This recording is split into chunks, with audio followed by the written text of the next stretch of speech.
घबराने की बिल्कुल जरूरत नहीं। चलिए, फिलहाल बहुत बहुत शुक्रिया नितेंद्र, तमाम जानकारी हमारे साथ साझा करने के लिए।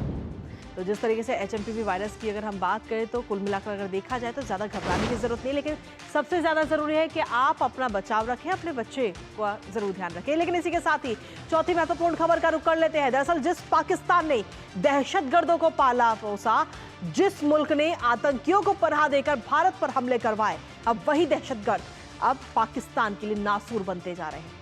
जिसका ताजा सबूत है पाकिस्तान के बलूचिस्तान में सेना के काफिले पर हुआ अटैक, जिसमें 47 सुरक्षा कर्मियों के मारे जाने की खबर है और साथ ही कई घायल भी बताए जा रहे हैं। दरअसल बलूच लिबरेशन आर्मी यानी कि BLA ने रविवार को दावा किया कि उसकी फिदाई यूनिट मजीद ब्रिगेड ने शनिवार को बलूचिस्तान के तुर्बत के पास एक पाकिस्तानी सेना के काफिले पर आत्मघाती हमला किया और इस हमले में 47 कर्मियों की मौत हो गई और 30 से ज्यादा घायल हैं। इस आत्मघाती हमले ने पाकिस्तान को बड़ी टेंशन दे दी है। दरअसल बलूचिस्तान लिबरेशन आर्मी एक बलूच जातीय राष्ट्रवादी उग्रवादी संगठन है जो मुख्य रूप से दक्षिणी अफगानिस्तान में केंद्रित है और यहीं से पाकिस्तान के बलूचिस्तान में हमले करता है। BLA का मकसद है बलूचिस्तान की पाकिस्तान से आजाद कराना और इसी पर करेंगे बात आज। लेकिन उससे पहले आपको ग्राफिक्स के जरिए दिखाते हैं कि BLA ने किस तरह पाक सैनिकों पर कहर बरपाया है। BLA की फिदाई यूनिट ने इस पूरे हमले को अंजाम दिया है, जिसमें 47 सैनिकों के मारे जाने की खबर है। तुर्बत में सेना का काफिला वहां से गुजर रहा था और वहां पर BLA की तरफ से सेना के काफिलों को निशाना बनाया गया।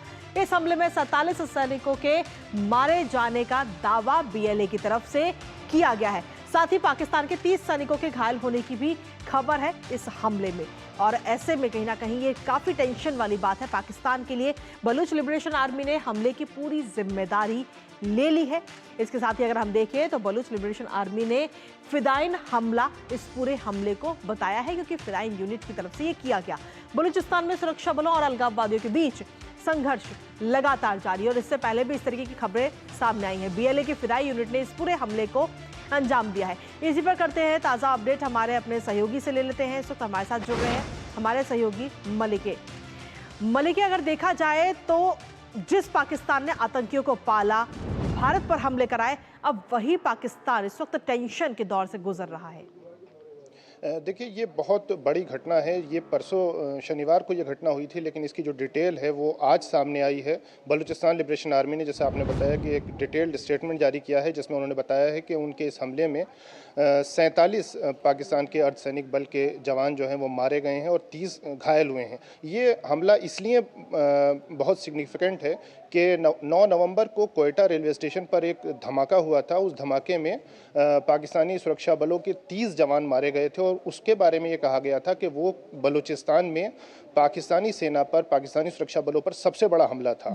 और अब ये घटना जो जिस स्तर की है और जिस तरह का इसमें जानमाल का नुकसान बताया गया है, उससे लगता है कि ये बलूचिस्तान में पाकिस्तानी सेना पर, पाकिस्तानी सुरक्षा बलों पर अब तक का सबसे बड़ा हमला है। BLA ने उसके बारे में डिटेल बताई है। उन्होंने बताया है कि उनकी फिदाई यूनिट ने इस हमले को अंजाम दिया। 13 गाड़ियों का एक काफिला था, जिसमें 6 बसें थीं।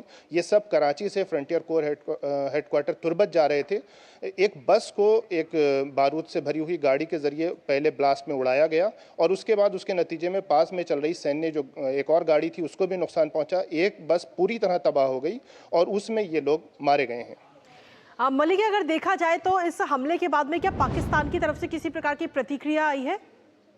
देखिए, बलूचिस्तान में जिस तरह से पाकिस्तान के खिलाफ लगातार हम संघर्ष और एक आक्रोश देख रहे हैं हर स्तर पर, उसको लेके पाकिस्तान एक चुप्पी बनाए रहता है, क्योंकि वो बलूचिस्तान के संसाधनों की जिस तरह से चीन के साथ मिलकर लूट कर रहा है और मानवाधिकारों का हनन हो रहा है, इसको लेकर वो चुप है। लेकिन बलूचिस्तान लिबरेशन आर्मी ने पूरी स्टेटमेंट जारी किया है, पूरी जानकारी दी है कि कितने बड़े पैमाने पर उन्होंने इस कार्रवाई को अंजाम दिया है। चलिए, फिलहाल बहुत बहुत शुक्रिया मलिक, तमाम जानकारी और अपडेट्स हमारे साथ साझा करने के लिए।